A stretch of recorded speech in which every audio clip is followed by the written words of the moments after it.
Inihain ni Senate Minority Leader Coco Pimentel III nitong Lunes ang mosyon na agad nang mag-convene ang Senado bilang isang impeachment court para sa paglilitis kay Vice President Sara Duterte. Sa kanyang talumpati, hiniling niyang isuspinde ang legislative work, magpanumpa ang Senate President bilang presiding officer, at itakda na ang petsa ng paglilitis sa June 10, 2025. Sinang-ayunan ito ni Senator Risa Hontiveros na nagsabing ang paglilitis ay hindi dapat patagalin. Ang paglilitis ay dapat agarang simulan ng walang pag-iwas o pagpapaliban. Aniya, binigyang diin ni Pimentel ang obligasyon ng Senado sa ilalim ng Article 11 Section 3 ng 1987 Constitution na nagsasabing kapag ang Articles of Impeachment ay naipasa ng House, trial by the Senate shall forthwith proceed.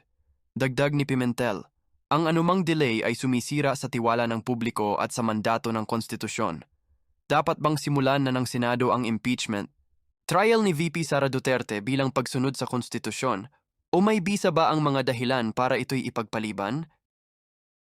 Salamat sa panonood. Huwag kalimutang i-like, i-share at mag-follow.